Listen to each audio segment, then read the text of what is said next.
Assalamualaikum warahmatullahi wabarakatuh. Kami dari kelompok 6 akan mempresentasikan hasil kerja kelompok kami yang berjudul rapat atau pertemuan bisnis. Oke. Kelompok 6 yang beranggotakan 1 Nasrul Hamid, 2 Abid Najib Rahman, 3 Fadil Isa, 4 Khairul Bariyatun Nisa, 5 Herlina, 6 Maulaya Radliani, 7 Adil Tri Pamungkas. Oke, masuk ke rapat bisnis. Rapat bisnis atau business meeting yaitu pertemuan 2 orang atau lebih di suatu tempat, baik di dalam maupun di luar kantor, untuk membahas hal-hal yang berkaitan dengan kegiatan bisnis. Poin yang kedua adalah perbedaan rapat bisnis dengan rapat non-bisnis. Apa yang membedakan antara rapat bisnis dengan rapat non-bisnis? Yakni rapat bisnis orientasi atau tujuannya adalah bisnis. Berbicara tentang bisnis pada akhirnya adalah bagaimana suatu perusahaan memperoleh keuntungan atau laba.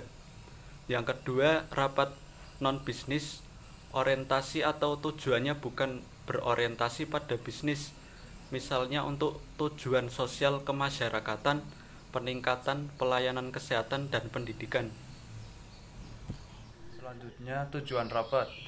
Sebuah rapat pada umumnya mempunyai 6 tujuan, antara lain berbagi informasi, penjajakan ide, evaluasi ide, pengambilan keputusan, membuat dokumen, dan memotivasi peserta.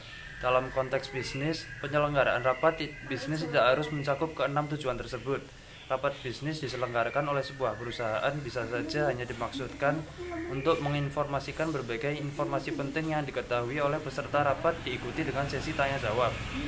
Di samping itu, sebuah rapat bisnis juga dimaksudkan untuk menghasilkan sebuah dokumen penting bagi perusahaan.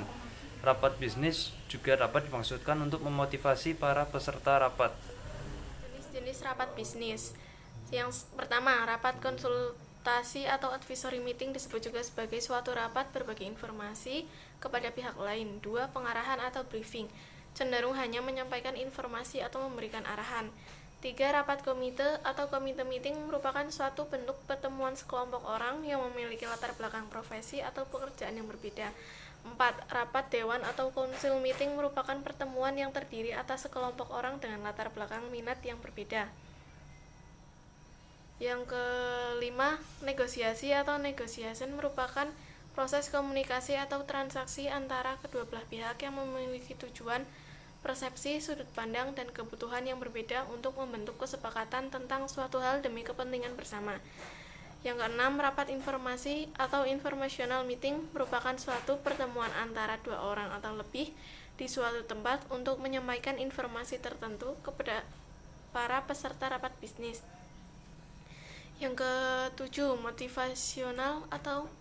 motivational meeting merupakan pertemuan untuk memotivasi para peserta dalam melakukan suatu.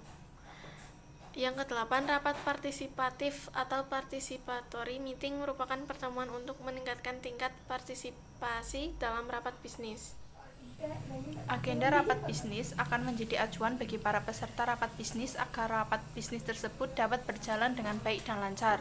Ada beberapa ciri tentang bagaimana mendesain sebuah agenda rapat bisnis yang baik, antara lain: cantumkan tanggal, tempat, waktu mulai, dan waktu selesai. Kemudian cantumkan rumusan, tujuan, atau maksud rapat. Lalu cantumkan siapa saja yang hadir. Lalu alokasi waktu untuk setiap topik yang dibahas. Kemudian bahan-bahan bagi peserta yang harus diselesaikan sebelum rapat dimulai, serta bahan-bahan rapat dibagikan kepada setiap peserta bisnis selambat-lambatnya seminggu sebelum rapat bisnis diadakan. Pelaksanaan rapat bisnis. Salah satu fasilitas pendukung yang perlu disiapkan panitia penyelenggara rapat bisnis adalah pengaturan posisi, tempat duduk atau layout yang nyaman dan memungkinkan interaksi yang baik antara pimpinan dan peserta rapat bisnis.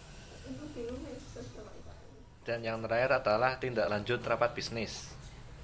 Apa yang dihasilkan dalam rapat bisnis hendaknya didokumentasikan dengan baik, terutama hasil kesepakatan selama penambahan topik sesuai dengan agenda rapat yang perlu disetujui bersama. Semua bentuk dokumentasi selama rapat bisnis berlangsung perlu ditinjau ulang, baik pidato, pengarahan pimpinan perusahaan, pandangan narasumber, catatan hasil diskusi tanya jawab selama rapat bisnis berlangsung, serta dokumen lainnya yang berbentuk rekaman audio visual. Tim perumus yang telah disepakati dalam pelaksanaan bisnis tersebut perlu menindaklanjuti apapun yang telah dirumuskan sementara selama rapat bisnis tersebut hingga usai. Selanjutnya, begitu rapat bisnis dinyatakan selesai, tim perumus segera melakukan kompilasi semua bahan selama rapat bisnis berlangsung, termasuk dokumentasi audiovisual. Apabila rapat bisnis tersebut melibatkan mitra bisnis dari perusahaan lain, sudah selayaknya mitra bisnis tersebut memperoleh laporan hasil akhir bisnis. Hal ini karena mereka terlihat secara aktif, bahkan menjadi sponsor penting dalam rapat bisnis tersebut. Sekian presentasi dari kelompok kami. Assalam.